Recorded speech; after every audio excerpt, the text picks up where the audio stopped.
in a place called Babylon, there lived a man named Daniel. Daniel wasn't a king or a soldier, but he was very special to the king. Why? Because Daniel was wise, kind, and always did what was right. But most importantly, Daniel loved God with all his heart. Every day, no matter how busy he was, Daniel would go to his room, open the windows, and pray. He knelt by the window 3 times a day, thanking God and asking for his help. It didn't matter if the day was sunny or stormy, easy or hard. Daniel always talked to God. Now, Daniel worked for King Darius, who trusted him more than anyone else in the kingdom. The king saw how honest and hard-working Daniel was and decided to make him the most important leader in all of Babylon. But not everyone liked that idea. Some of the other leaders were jealous of Daniel. Why should he be so special? We have to find a way to get rid of him. But there was a problem. Daniel never did anything wrong. He didn't lie, cheat, or take what didn't belong to him. The leaders thought and thought until one of them had an idea. Daniel loves his God more than anything. Maybe we can use that against him.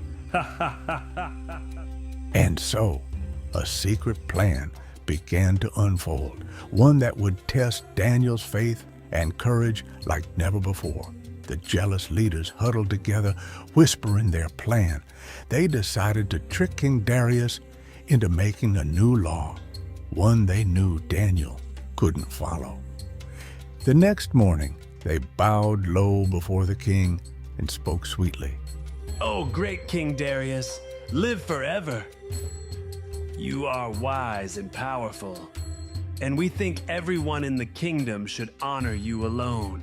Why not make a law that says no one can pray to any god or man except you for 30 days? And if someone disobeys, they'll be thrown into the lion's den. King Darius, flattered by their words, agreed. He signed the decree, making it unchangeable because the laws of the kingdom could not be undone. The leaders smiled to themselves. Their trap was set. When Daniel heard about the new law, his heart grew heavy.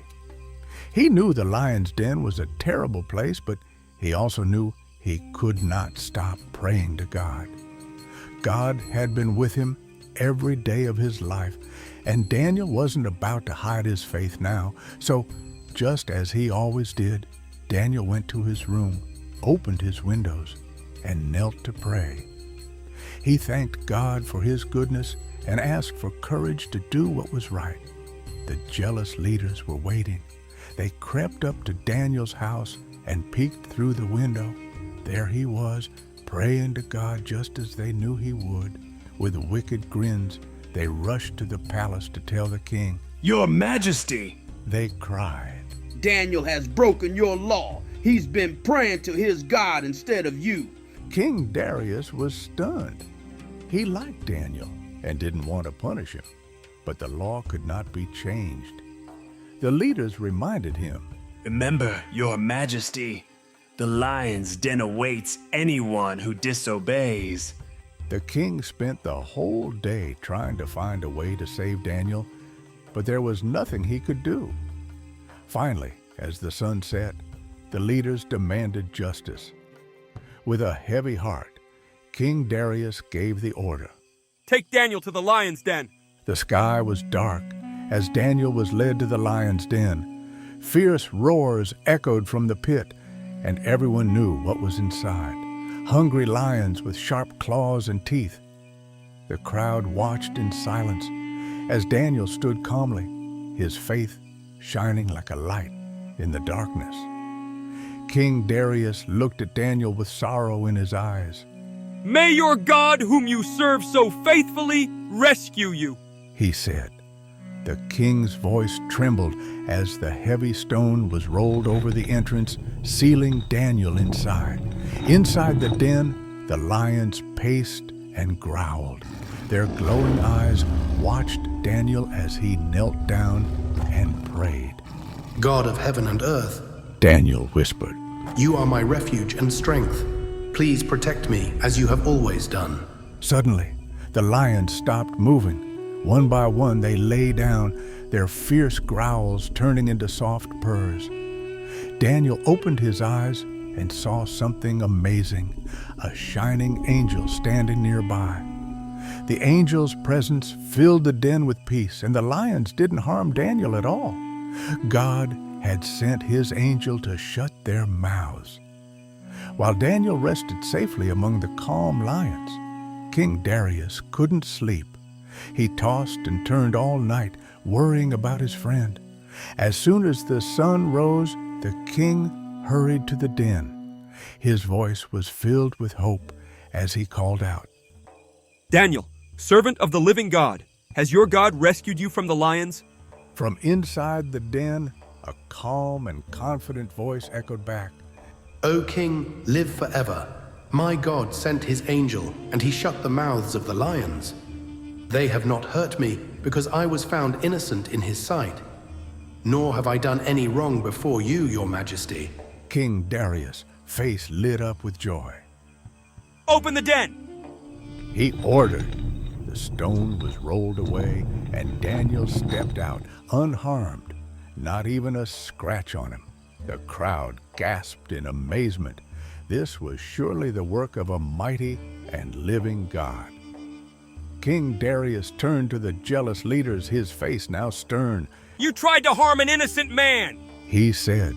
The leaders were punished for their wickedness, and Daniel's faithfulness was honored. Then King Darius made a new decree, one that was proclaimed throughout his vast kingdom. Everyone must respect and worship the God of Daniel, for he is the living God who endures forever. His kingdom will never be destroyed, and his power saves and rescues. He performed a miracle by saving Daniel from the lions. That day, Daniel's faith in God became known across the kingdom. He returned to his work, trusting God even more than before. He knew that no matter how dangerous the situation, God was always with him. The lion's den became a reminder to everyone of God's power to save those who trust him. Daniel's story reminds us that we can trust God no matter what happens. The same God who protected Daniel in the lion's den is the one who watches over you every day. But just like Daniel, we need to honor God and stay firm in our faith, even when it feels hard or might cost us something.